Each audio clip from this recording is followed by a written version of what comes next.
Tonight on Insights on PBS Hawaii, we'll examine the impact of social media as a news source. How is it affecting the way people receive information? And how are traditional news sources reacting to the rise of social media?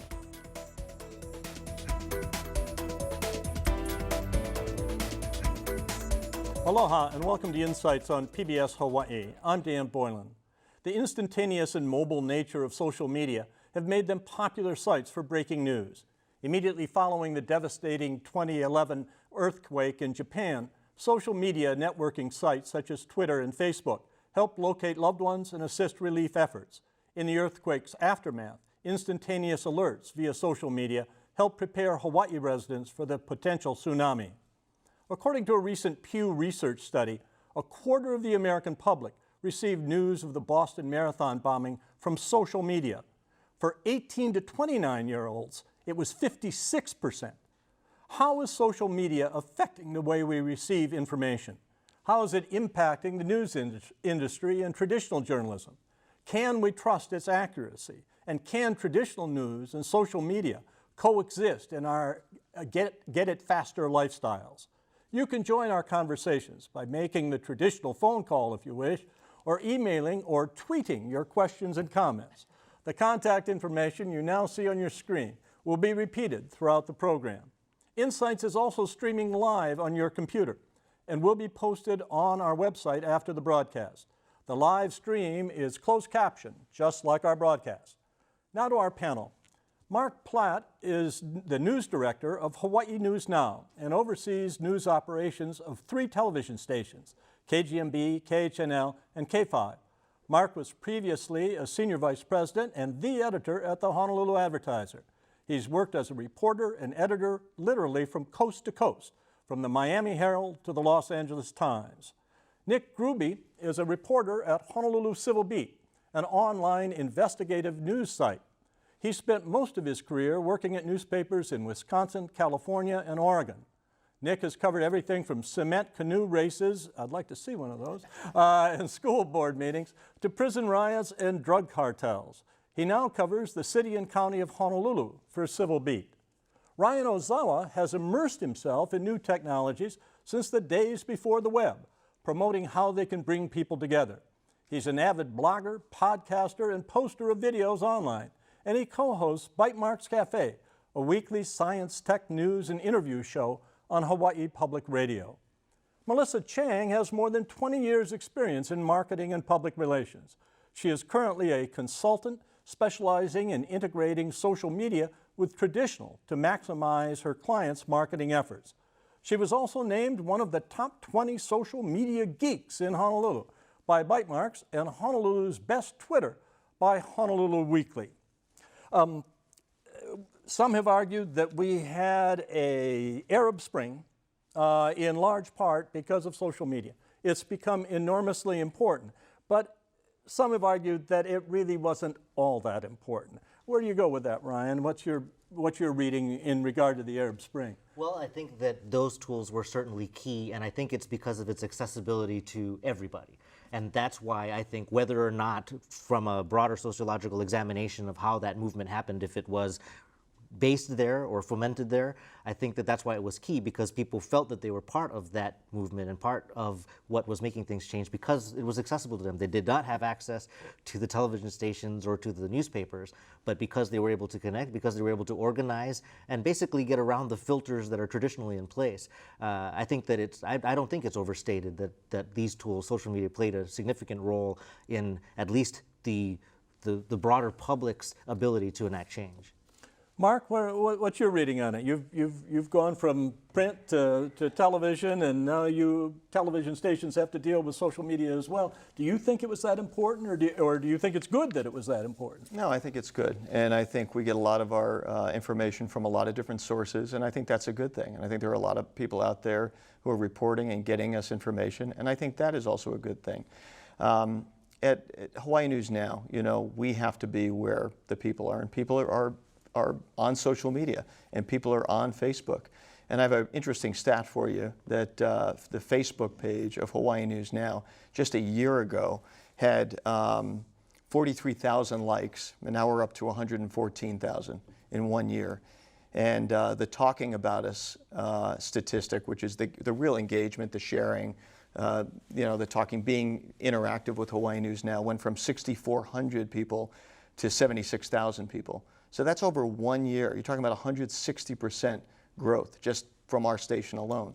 So we want to get the information out, but we realize it's coming from a lot of different sources, and we have to play where everyone else plays.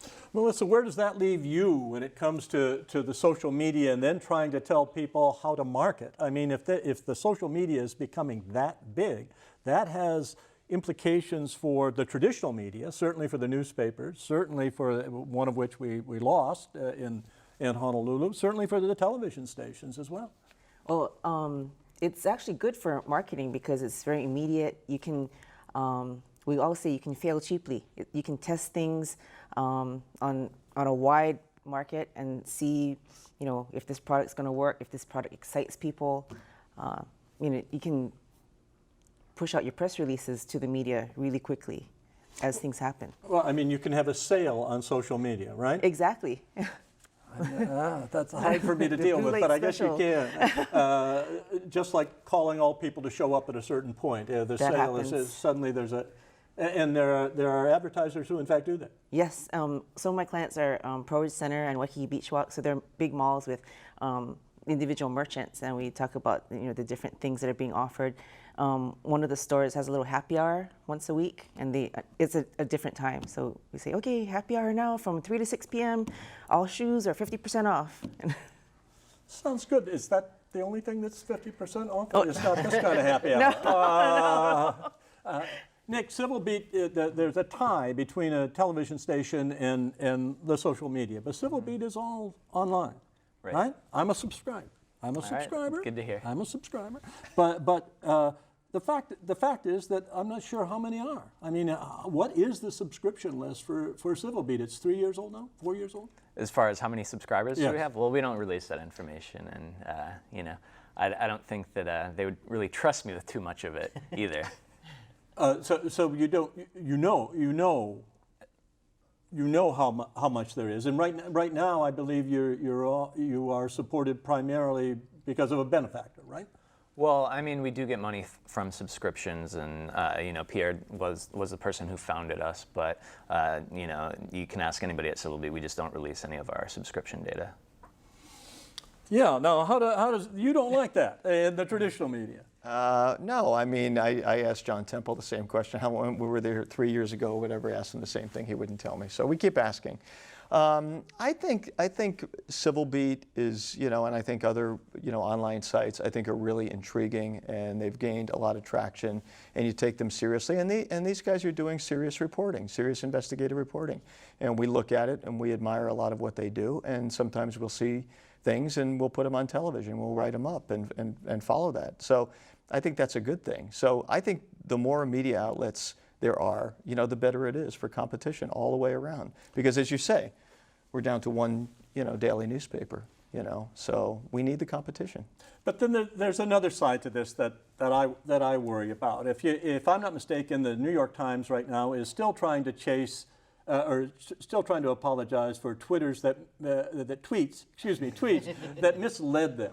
Right, when it came to the Boston bombing, and also, if I'm not mistaken, to the massacre at Newtown. I mean, that they printed something too soon, or they identified a brother, didn't they, in that one, and it was the younger brother that off of a tweet, I believe. Well, one of the challenges, and it's funny because it's affecting both people who are really, really eager social media users as well as the mainstream media, is the race to be first, to get to the scoop. And I think that's always been the case. Even old movies would talk about running down the street to get the story first, and now we're talking about milliseconds rather than minutes. And CNN got a lot of grief for saying that a suspect had been taken into custody when they hadn't. Social media users decided that they would crowdsource scanning photos and trying to find the suspects, trying to help the law enforcement investigate, but in that passion identified incorrect suspects, and those spread across the internet like wildfire. So you're right that it's exciting because it does put the power of publishing, it does put a printing press in everyone's pocket with their smartphones, but and a diversity of voices are a good thing, but unfortunately with that pressure, to get the scoop, sometimes bad information can spread just as fast as good information. And I think the important thing to remember is, journalists, when they do put out bad information, need to correct it. And I think we're kind of grappling with how to correct this information in the Twitter sphere. Your first tweet with incorrect information will get a lot more retweets than maybe your second tweet saying, hey, whoops, I was a little bit off on that one, so can you please retweet this? For a journalist, it's more important to kind of correct their Twitter record than, say, maybe the average person who, their credibility isn't as important as ours is, because that's what we have in order to. But I believe that a print journalist and journalists in television, radio, have often majored in journalism and communications, and they've learned some of the skills of being a reporter and what you have to do to maintain you have a credible source, and that you've checked and that you're showing both points of view and some criticism as well. But a tweeter can't. A tweeter. How am I doing on that? Can a tweeter do that? Can somebody who's tweeting do that? I mean, there are ways. You don't know where a tweet's coming from, right? Well, I mean, you do. I mean, you can see who sent it, right? And you follow the. You go look at their handle. You look at their bio. If there's not a photo and it's just an egg, I would tend to avoid that as far as somebody who's trying to disseminate information, because that could indicate that it is a newly created account, for instance, or maybe a not as reliable sort of account. But even then, I mean, it's hard to test the credibility. I mean, this happened to me during the Boston Marathon bombings. I tend to retweet information that comes from credible sources, like the Associated Press, Hawaii News Now, KITV, CNN, and actual news sources. Yet I thought I was doing that, and it was incorrect information that had already been flooded onto the internet, and it was wrong. And I had to later go up and say, hey, sorry, this credible source that I believe in was wrong. Here's the real information. I think credibility is the really important part, in the sense that unfortunately the number of publishers has increased far faster than the consumer has evolved to think in a different way. So, like you said, you don't want to trust something that comes from an account, whether it's on Facebook or on Twitter, that only existed for the last 3 hours, or doesn't seem to have a real name, or might, I'm pretty sure that supermodel is not tweeting at me. And it comes down to weighing that credibility. And Melissa has built a reputation. I feel I have, certainly Hawaii News Now and Civil Beat has, and you basically want to educate the consumer more that. Yes, CNN will probably be more trustworthy than random guy, but CNN can also make mistakes. And if you're faced with 10 sources of information, how do you determine which one you trust? I feel the same way, in the sense that, I was trained in journalism. I ran Kaleo at UH, daily paper at that time, 2 a.m. deadlines. And I mean, it was the glory days, right? And now I'm like, boy, journalists just are a little more careless now, and they're in such a hurry. And but the fact of the matter is, I think that's across the board. So if you can't fix that, you fix the reader. Social media has a lot of publishers, but not a lot of editors. You know what I mean? So there's a lot of people publishing the information, but as far as vetting it and doing that, that is the real skill. And I think that's what readers and viewers have come to rely on. And so traditional media can still does a lot of that, but they can get it wrong, as has been pointed out. Yeah, but I still go back to the idea that anybody can tweet. Anybody can. And so then you have to decide whether what they've said is true or not, or is likely to be true. We also consumers to be careful. In times of disaster, the first thing I do is turn on my phone and look at my Twitter feed to see what's going on. But I kind of look at not just the consumer tweets, but all the credible news sources, and kind of draw my conclusions like But in the same way, same thing with you, Dan. I'm sure what you subscribe to a number of apps and websites that you like to look at. You have a trusted number of sources that you look at. We all do, each day, and you go, these are the people that I follow. Or a big story breaks, I'm going to go to this X, Y, and Z because I know them to be trustworthy. It's the same thing. Anna in Honolulu says, I feel that news is being dumbed down and is often bite-sized, especially with social media.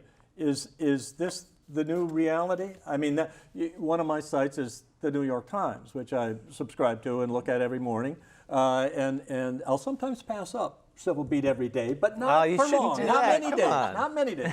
But the times I go to, the Star Advertiser, of course, arrives in solid form. But there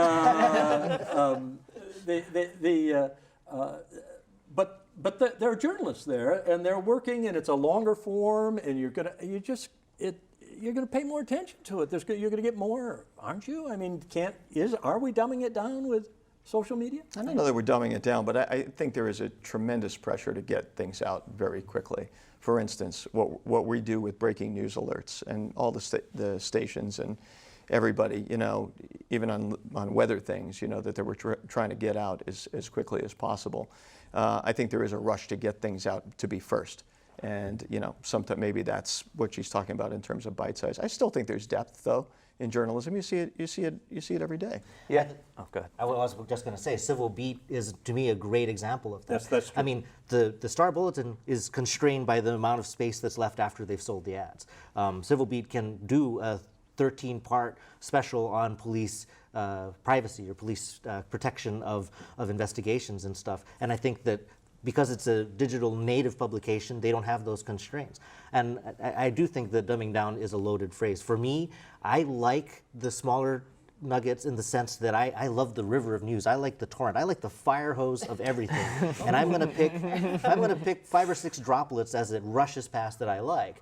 But with that, I know that I can easily then say, well, that sounded really interesting, and I'm going to go read it. And if it's a Civil Beat piece and it's 20,000 words, I'll read the whole thing for sure. Yeah, and I think that's a really good point about the droplets, and then how you can have a tidbit of information that teases you into a greater story. We use social media to break news a lot of times. So we'll break the news on Twitter, just saying, hey, the mayor made an announcement of X, Y, and Z. And we'll have more later, or check back with our site, and then throughout the day you continue to update it. And I think that's just part of the 24-hour news cycle that we have evolved into over the years, rather than getting the news at your doorstep. It's anywhere you want it. Consumers are busy, and people are they live out in Kapolei. It takes them 4 hours to get into town to work, so they get their news in bite-sized pieces. So They can get their news in line at the supermarket. Yeah. Now, my newspaper's thinner than it used to be. And it's thinner in part because it's not selling as much advertising. Melissa, when you're consulting with somebody about whether they should buy here and buy there, are you telling people to get away from newspapers and go to Actually, online? no. We always tell people that social media is not a magic bullet. It's some people want to rely just on social media because they think it's a free tool, so it's not going to cost them as much. But the truth is, you need to be in as many places as you can afford to be in. So why then has the advertising of newspapers gone down so much that we're now a one newspaper town, and that the Washington Post has sold their printing plant, as I understand it, because they don't have their subscription list has gone down so fast? It's you're still back to what you're able to do on the web and what you're able to sell advertising-wise on the web. And those same print ad dollars do not, they say dimes on pennies. You're trading dimes for pennies on the web. As much as it's grown, and it has grown tremendously, it's still not at the same percentage as we've seen with print advertising. That's the difference. And yet, something I was reading last night says that at least one study has shown that 35% of news consumption remains in newspapers or magazines, 16% in radio, 41% in TV, and a very small percentage on social media. Mm-hmm. I think that I always love to look at those surveys because you can always find a survey that supports what you believe to be the truth. What I always love to say when I hear a survey that says, "Wow, newspapers are still big and social media is not so big," I look at the survey technique. And if it's a phone survey, I'm like, well, they're catching people who still have phones in their house. So those are probably the same people who still have newspapers and probably don't spend all day on Facebook. Whereas if you tried to conduct the same survey on Facebook, I think the numbers would be completely the opposite. But there was something that you said when you were saying you like the fire hose of information. It's a great image. You like the fire hose of information, and you said, and I can pick the droplets that I like.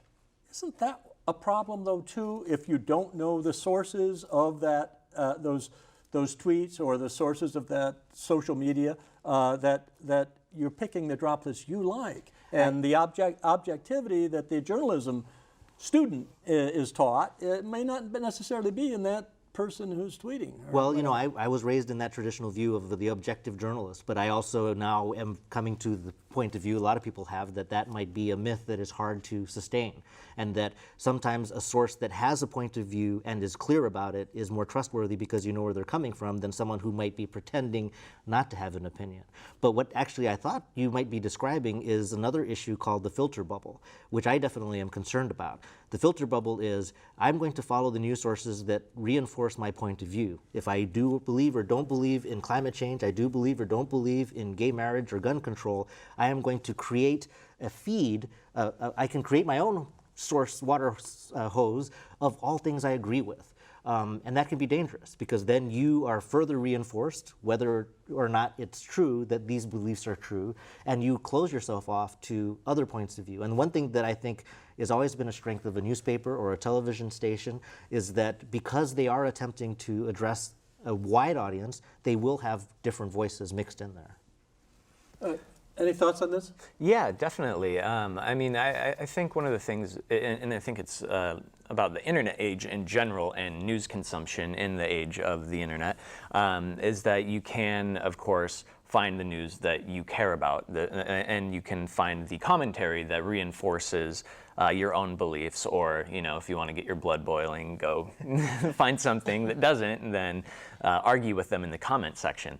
But I think this goes back to my college days, where I remember getting the New York Times paper subscription and then the email subscription, and the number of headlines you just see on a daily basis is greatly reduced online. And then when you're online, you can pick and choose what you want to go read. You're not just being bombarded with it if you open up a newspaper and see a double truck full of headlines. And what that allows you to do is delve deeper into some issues because you have links to other stories and background coverage, right. But you also miss some of the other stories that you might otherwise would have seen. Mm-hmm. Melissa, I have to ask you this. I'm sorry, I don't mean to it's sort of like asking, you know, how did you get the title of being in the top 20 social media geeks in Honolulu? That puts you in pretty. Actually, it was his friend Bert who named me one of the top 20. Because I was, I guess, immersed in the whole social media craze, I guess, with Facebook and Twitter, and using it prolifically a little more than some people would like. And tweeting primarily about? Everything. Absolutely. Absolutely everything, from pets to food, you know, what I'm eating today, or the news. Just sharing and oversharing. Oversharing is a good way. I mean, yes. And that's, I mean, for Melissa and I, and for many of us, and I think the media was one of the first demographics to really seize on Twitter as well. But we were both on, I think, in 2006, which was the first year that Twitter existed, and as a result, we just went nuts because, wow, this is a global platform that we can use from our phone, from anything, and reach anybody we want. And because it's 140 characters, there's no commitment to write a article. You just have a nice bon mot, a nice quick thought, something clever that you can put out. So it was very attractive. And for a while, it seemed kind of like it was a great way to unleash the primal scream. In a way, sometimes you see something. Unleash the primal scream. I like that. That's you express yourself, and you know, you don't always get people reacting. Then we found out that people, just because people didn't say something back to you, didn't mean they didn't see what you're saying. Right, So- right. Again, with any platform, when it's new, you do have the early adopter advantage where your audience are only other people who are as crazy as you. So whatever the platform is, and Twitter certainly is one, at first you feel very free because you're like, only geeks are on this thing, so I can say whatever I want. And then eventually something comes back to you and you're like, uh-oh, I guess now everybody's on Somebody this was thing. watching. Yeah. Matt wants to know, Matt in Hawaii Kai, are you concerned that Twitter is not monetized? That's a word that's coming up more and more now. Have you noticed that? Monetized. Journalists are expensive and tweeters are cheap, right? Well, tweeting and Twitter, I mean, for us, it's a means of communication for a bigger, you know, media organization. And that's just a way to get information out. But social media in and of itself that's a good question. How does it make money? How is it monetized? And we should probably discuss that a little bit. I think, my view is, from where I work, I think it's a means to an end, because anything that you get people, like gave you the statistics earlier about the number of people who follow us and so on. That information is just going to lead back to hopefully people watching a broadcast, going to our website, and that's what's going to monetize our news organization. But tweeting in and of itself is not necessarily going to make money. Well, a couple of things. I would say both Twitter and Facebook, specifically in the last year, have made very bold moves to make money at what they do, often to the dislike of the people who use those services. And so, for example, right now on Facebook, before on Facebook, if you said, I like Hawaii News Now, anytime Hawaii News Now posted something, I would see it. Now, because of the way they need to make money, there's strong filtering. And now if Hawaii News Now wants to make sure that everybody sees what they post, even if I've said I like what Hawaii News Now posts, they have to pay money to boost the percentage of people that see what they post. So that's how Facebook makes money. And Twitter's doing the same thing. In terms of how you make money with Twitter, Melissa is Exhibit A. She does it for fun and for passion, and because people like her voice and trust her, they will turn to her and say, hey, Melissa, I have this marathon, this half marathon coming up next week. If you promote it and then you come and tweet pictures of it, I'll pay you. And I've done that. I ran a half marathon and live tweeted while I went along the way. And sold ads for it. No. I didn't sell ads, but it was more monetizing more for myself, not the tool itself. That's how she makes money. I was wondering about that all this time. I'm having a little trouble with this. Oh, really? No, but you take a commission when you place an ad, right? Oh, we don't place ads on Twitter or Facebook. You could. You but- could. Yeah. Let's put it this way. So let's say you would pay Justin Bieber to come to your party because he's there and because whatever he says will be reported. Or Stevie Wonder. Stevie Wonder. I'll Yeah, go with Stevie so Wonder because I don't want to say yeah. Melissa is Justin Bieber. okay. So Melissa is Stevie Wonder. She's got a great audience, great fans, a great voice. She's credible. So if she participates in my event, I know that my event will be shared with her community. Those people will say, hey, Melissa, I should be there, or I'll be there, or how much does it cost? Where are we going? And that's valuable to me. Her voice and her audience is valuable to me. So and that's, I would say, how PR companies make money. That's how these people make money. But with these platforms, it's a whole new ball game. I'll be happy to post pictures of your Hokulani cupcakes Yes. for this amount of money. Yeah, and I do think that, again, these platforms are used to, at least as it pertains to the news industry, are used to suck people in and bring them to your site, because when you have more traffic, if you sell ads, for instance, that means you can charge more for ads. Or if you get people to come to Civil Beat, maybe they'll like what they see, buy a subscription, or maybe we'll get a sponsorship, or whatever. I mean, the point is to get people to your site, and it's not to make money off of the tweet, but it's maybe one or two steps beyond End that. result, yeah. Social media, specifically Facebook, was primarily responsible for bringing down the PLDC, the Public Land Development Corporation, which made it through the legislature last year and got thrown back this year, and is now on the verge of success in opposing GMOs. It's an organizing tool that that the activist community continues to use successfully. Are there any comments on that? Andy on Kauai wants to know. Any thoughts on that?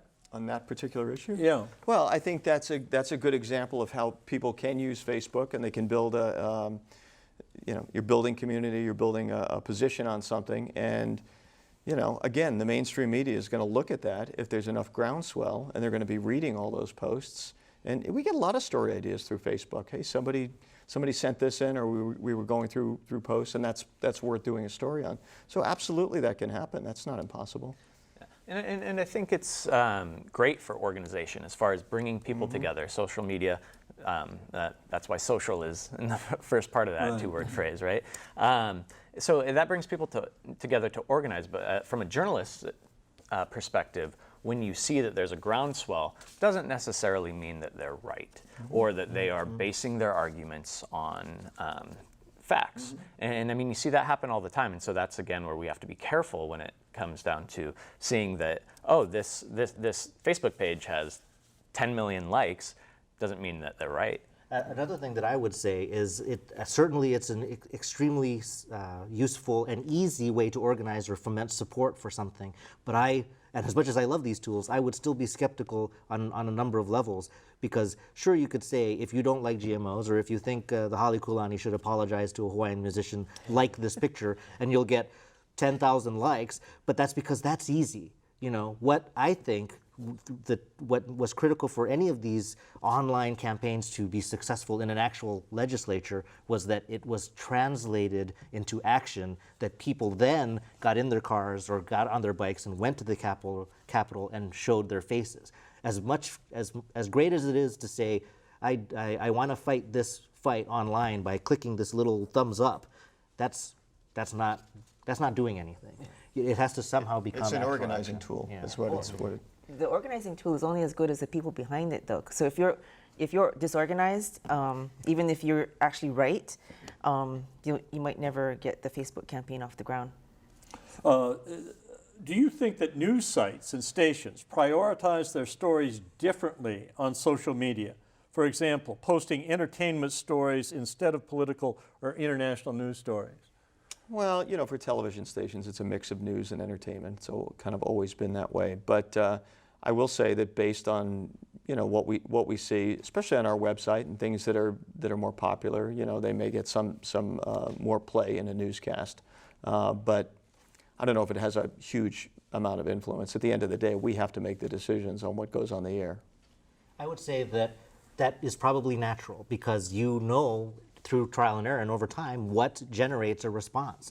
And if it's a picture of a cupcake or a cute dog, that will always get more activity than a story about a new tax law. And because you want that, if you're going to say, okay, I'm only going to make 4 posts on Facebook today, what are the ones I'm going to put there? It's going to be the ones where people are going to respond to. I think that's completely natural. Are you saying new tax laws aren't entertaining? They could be. Yeah, if you make big pictures. Yeah, big pictures are very important. And then you can infuriate people with them. That always gets people going. Are we Yeah, go ahead. Well, what I find fascinating is that perhaps for television it's natural to have that mix, but you're seeing some things on social media from what you would previously consider to be a serious news outlet letting their hair down a little on social media. So, I would say, for example, in the Star Advertisers example, something that I've always found kind of odd is that now when you go to the Star Advertiser Facebook page, they're not even just posting headlines. Even if it's just features about cupcakes, they'll post an ad on their stream periodically. And I'm like, well, I don't know. What are you saying when you have headline, news content, editorial, ad, headline, news content? I think that those are some bigger issues in terms of what you select that you publish on these platforms that definitely need to be examined. Yes. Mark, is there any research or data, Lori and Aya wants to know, to show if your social media has translated into viewers for your stations? Specific data, probably not, but I know that, I obviously know that the Facebook, the followers and everything are growing. So I got to think that's got to translate to extending our brand. In fact, I would say that we've kind of increased our staff in terms of just doing social media. And so we now have a team, and we call them the Virtual Vikings. Is that? Yes, Oh my God. and if I might, this is the Oh, here we go. This is the symbol. This is the symbol, and these just came out today. They're fresh off the press, the Virtual Vikings. I have one for you, Dan, if you'll wear it. Now you need a shirt. Right, yes. Now I'm a Was it- was it- I think that No V question kind about it. of No question about it. elicits something.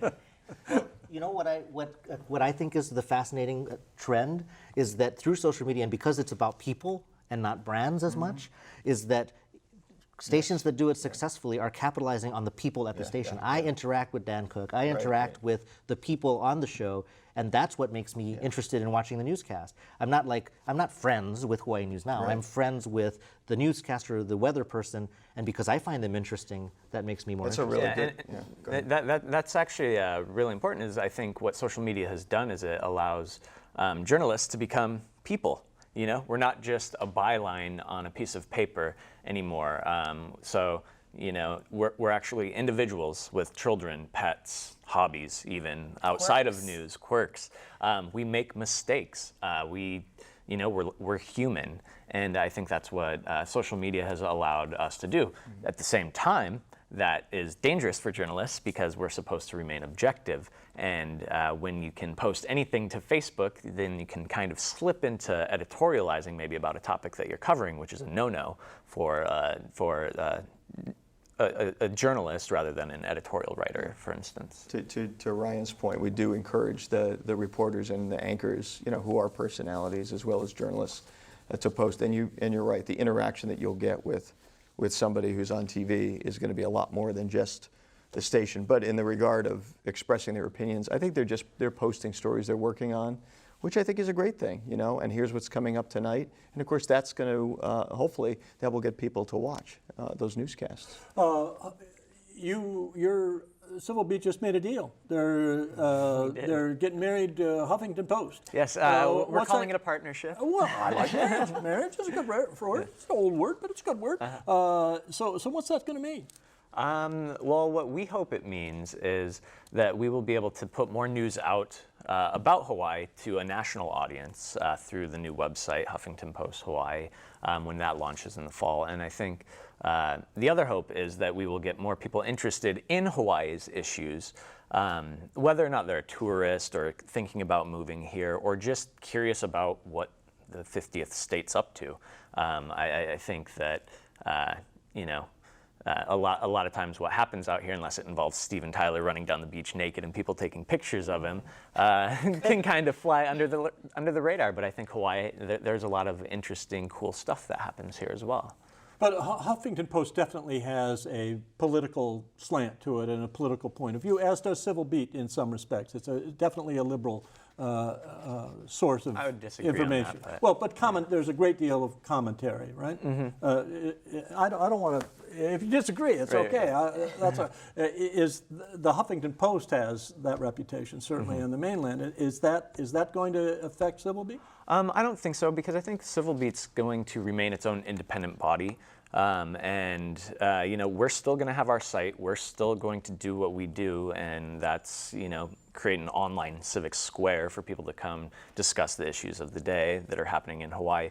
Huffington Post, Hawaii will be a little bit different, actually much different, in that it'll pull news from all over the islands, whether it's Kauai, Maui, the Big Island, or Oahu, and put that out there for anybody to read without a subscription, of course, and then hopefully that'll bring more island voices into the mix as well, because the intention is to have bloggers, which we're actually looking for. So if anybody wants to be a blogger for Huffington Post, they should hit us up.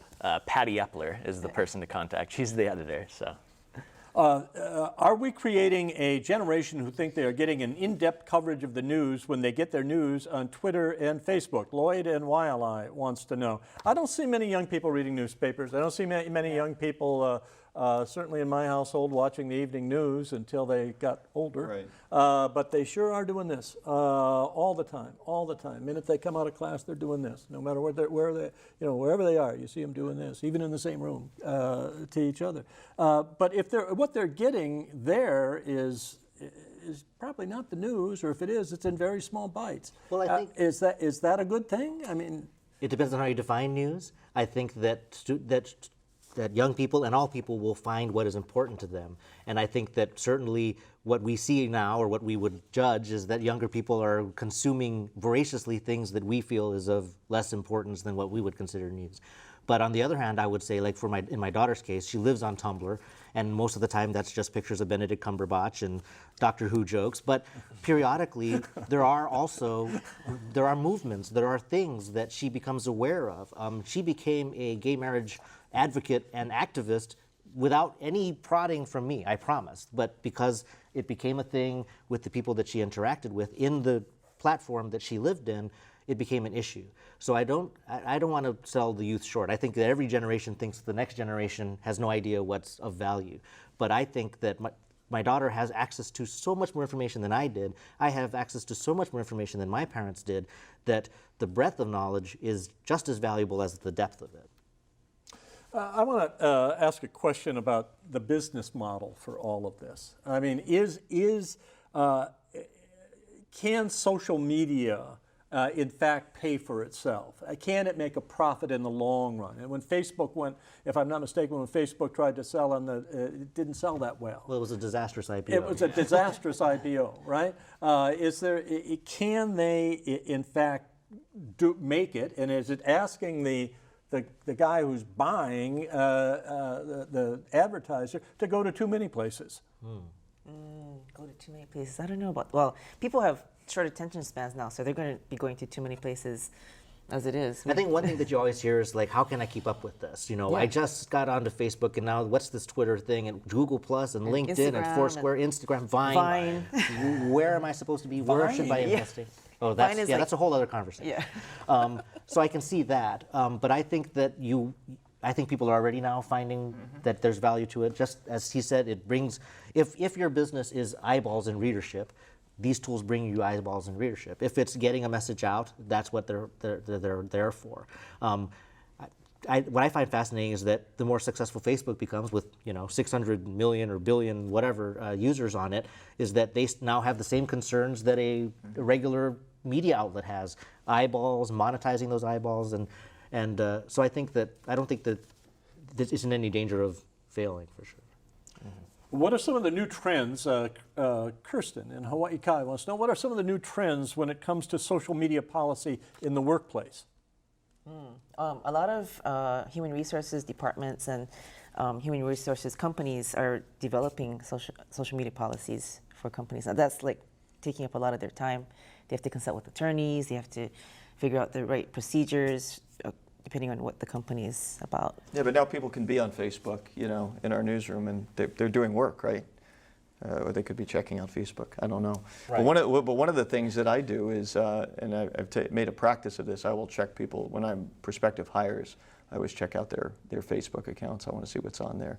And you find that happening a lot. Well, it's interesting. I do want to mention maybe a couple of years ago, Alters. Excuse me, did you walk the newsroom looking at their the face, what screens? they're looking at their screens? Do you do that? Do I Mark block Black? them? Do Watch you do them. that? Do I watch them? No, I'm way too busy for that. Oh, He's good. just good. saying I didn't have he's to- on live television. I'm sorry.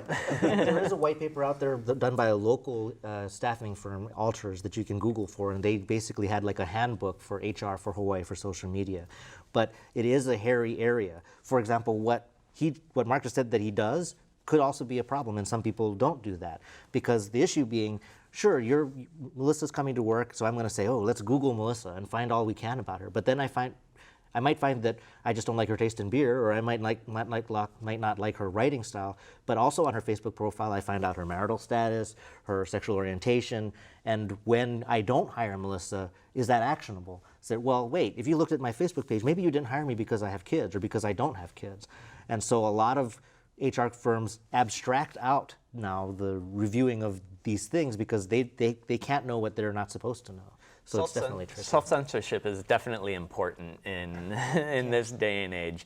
I mean, there are just so many examples of people putting things out either on their Facebook page or through Twitter that get them in trouble. I mean, there was a young teenage girl who stole a car and documented the whole thing, and went and robbed a bank. And of course, the police are watching as well, so they came and arrested her. There's the local case of the guy in Kauai who drank a beer while driving and posted it to YouTube. And people know. Or maybe the daughter of a mayoral candidate smoking something she shouldn't have and setting fire to Posting something that. she shouldn't have and posting that on there. right. I know of at least a couple of people who got fired because they called in sick, but that same day posted on Facebook, the nice lunch they were having it. Or they're out fishing. Yeah. I don't have a Facebook account. What about the segment of the population who cannot afford computers and rely entirely on traditional media as their news source? Are they losing out now on this revolution? And are they? Certainly, newspapers are getting thinner. Certainly, You can always watch TV. they can That's always fine. watch TV. But what about? Now let's talk about that a little bit further. Well, what about your newsroom? Does it have as many people as it once did? No, we've actually increased. You've in the increased? in the last few years. Do you feel, at newspapers at their best, that you're doing as much, putting out as much news in as much depth in a television studio as you did in a newspaper? Probably not, just because the sheer numbers, but we're getting there. We're adding. We're actually growing the newspaper. When I was at the newspaper, we were cutting. every year. That was, not a good thing. But we're increasing. We're trying to fill whatever void we think there is out there to continue to. We're trying to do more investigative reporting with some of the people we've hired. So we're trying to do as much as we can. And then as far as what we're doing online, I mean, that's paying off. What we're doing on mobile. The mobile, by the way, just to mention it for a second, I mean, it's just skyrocketed. The mobile numbers are all almost surpassing, what we're doing on the web. So people get the app, they check out the headlines, they're watching videos on our mobile device. I've had some people say, hate to admit this, I love your app. I don't watch your news, but I have your app. But maybe that'll lead them to watch the news. I think that's a fair question, though, because you hear often of the digital divide, and as great as your app is, you'd need to have a smartphone. Right? A newspaper, maybe you could find the change on the ground to buy a newspaper. Radios are cheap, you can listen to the radio. Maybe you can afford a television, but I can certainly see that concern that if I don't have regular internet access, if I don't have a smartphone, am I missing out? I mean, Vine doesn't exist if you don't have a smartphone. Actually, Vine doesn't exist if you don't have an iPhone. Actually, you can get internet access at the public library, so That's true. you don't have to afford it. I mean, I'm going to have to say that the unfortunate answer to that question is yes, you are missing out. And I think that's just the way that the world is working. I mean, we're becoming paperless in many respects. I mean, yeah, there are a lot of cuts at newspapers. I worked for a newspaper that no longer exists in paper. It's an online paper only. I now work for an online only media outlet. Those are becoming more common. And over time, I mean, while I'm not saying that newspapers will disappear or TV stations will disappear, I feel that there is a migration towards the web. And of course, the web and TV are slowly integrating as well. Right. So, Is there a danger that certainly part of journalism is get the story first before the other guy? So if you're trying to get the story first before the other guy, you may grab some tweets, and then you're getting 3 or 4 tweets saying one thing, and you're saying, hey, we better go with this, or the other guy's going to beat us. Now that's a natural thing, right? Natural thing in the news business. You want to beat the other guy. I know, but the other side of that is if you go and you don't filter it sufficiently, and but you have the pressure to get that thing out there. No, I think you're always gonna filter it. You're always gonna live to whatever standards you have of vetting a certain story before. You're not gonna take something, a tweet, and just go with it and read it on the air. That would be, insane. But it's been done. But somebody, what about some places like the Times that are still apologizing for mistakes they made and following bad leads in the immediacy of the Newtown massacre, of bombing in Boston and so forth, and probably are going to get sued for it? Well, look, what did CNN do with in Boston? I mean, they were relying on good old-fashioned sourcing, probably within federal officials or whatever that they were relying on, and they got it. It was flat wrong, and they had people, people were outside the courthouse waiting for these guys to be walked in, and nobody was even in custody. Now, I don't think that was based on erroneous tweets necessarily. I think it was based on old-fashioned, the reporter thought he had it and was relying on something, and it was just dead wrong. yeah. But it spread across the world really quickly Yeah. because of social media, The story. The story did. The right or wrong. misinformation, Right, yes. the misinformation spread. The biggest challenge regarding news is filtering. This tweet from Nicholas, it's a tweet, we got to use it. Is filtering real news from hearsay and intentional misinformation. How does one overcome this? Yeah, what if somebody wants to put out bad information and he's got enough people to do it and help him? And some of these stations now on TV are running the tweets right under the news story, and you find yourself looking down at them, right? Well, that absolutely happens. I mean, after Superstorm Sandy, people would say, well, here's a picture of a shark in a subway terminal. Right. And that spread like wildfire. And the person who made that definitely knew that was what was going to happen when they did it. So again, it's as these, the ability to publish becomes so widespread. And I think what I find heartening is that as more people realize that anybody can post anything, they are becoming more naturally skeptical of everything they read. That's where it's going to come from. And I think as a journalist, you just have to be skeptical and you have to verify the source. I mean, it's just, it gets drilled into you from the first day you become a journalist that, don't throw random information out there without first knowing where it comes from. And I mean, it gets down to the old saying that I'm sure most of us here know is, if your mother tells you she loves you, Check it out. check it out. I've never heard that. You haven't? Well, My mother that's loves the me. first rule, first lesson. I've never heard of that. I'm with you, Melissa. Melissa, you were saying that you got this distinction as being one of the top 20 geeks. And There are only 20, by the way. Twitter award Social or media. whatever. And you said that you could be trusted, and you wrote on a lot of things. You know, I get exposed to a lot of things here over a year or two, you know, on the show, and a lot of different. But the only thing I think, if I was into that I'd ever write about is maybe politics, which I'm still very uncertain about most of the time. But I would figure that's the one I know. I wouldn't try to, you know, I wouldn't try tomorrow on the basis of what I'd read for this show and what you folks have said, maybe that I then blog on that subject, right? Because I would probably mislead people. I would be wrong, or I'd have only a certain view of it. Don't you ever feel uncertain when you're blogging or when you're out there? You mean without verifying some of the things that Well, or going into areas or writing about things that you feel an opinion about, and you just throw it out. Oh, no, I try not to do that. I only write about things that I know. I mean, if somebody wanted me to write about GMO, asparagus, I wouldn't be able to do that. You know. But Dan, just as with Mark and with the Civil Beat using these tools to draw audience, if you were on Twitter or on Facebook and before the show you would say, oh, we're sitting here, we're getting our mics on, and this person just said this interesting thought, or just posting a picture of the setup that happens. Behind the scenes, knowing what you do to put the show together would, I believe, be compelling to people. What is Dan doing earlier in the afternoon before the show comes on? What research are you doing? You can share that. And I think that would help the audience of the show feel more connected to you and see all of the work that goes into what you do. I think he's saying start a Facebook page. What if you got the biggest political blockbuster of your career that you ever heard? Say you got this great secret about the governor, right? How would you want to get that? You got it. It came to you because somebody trusts you. How would you get that information out? What's the fastest way you would get it? You're going to wait till your next midweek column? You know, a week from Probably. now? Probably. I might call you. No, and tell you about it. Good. I hope you would. But if you were on, I would, you know, that's one of the. Well, go ahead. but if Go you ahead. were on, if you were on Twitter, right? You could send that thing out, and boom, it would spread, and it'd be, you know, Dan what if I Boylan was reported. wrong? Well, you wouldn't be wrong because you got it from your verified I can source. document the incredible number of times I've been wrong. But I'm just saying that's the immediacy of how you would get. That's what we would do. That's how we would get something like that out. Yeah, but the first. other side of it is that I just may have a slant, right?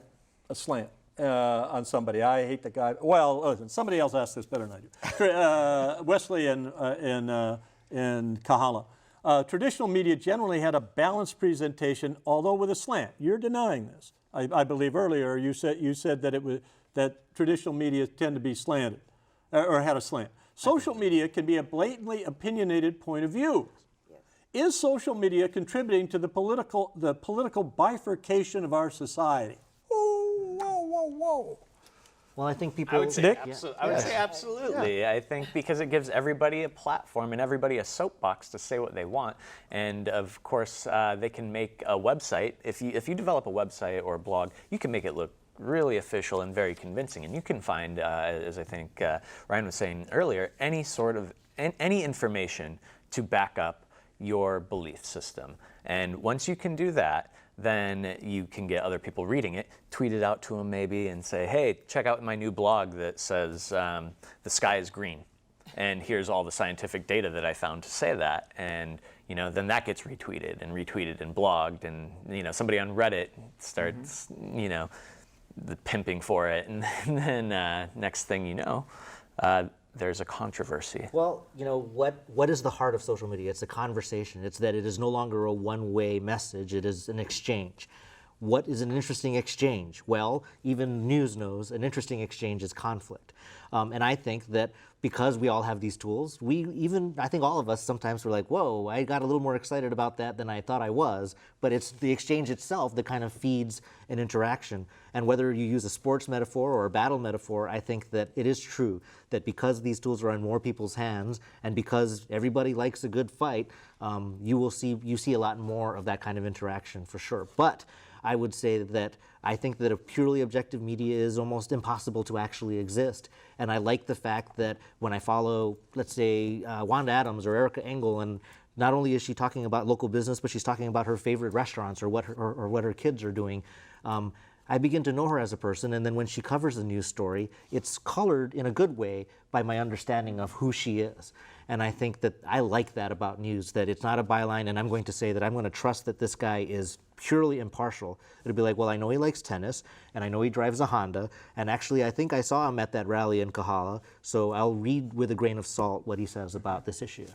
You're always considering the source, right? Always, no matter what it is. And whether it's on social media, or whether it's in the newspaper, on television news, or who you're following, or personality you're following, or anybody here, you consider the source. And if they're trustworthy and they've been known to have a credible record and the information is always right, it's like anything else. So yeah, can it be skewed by certain people? Yeah, but people are smart, they're going to figure it out.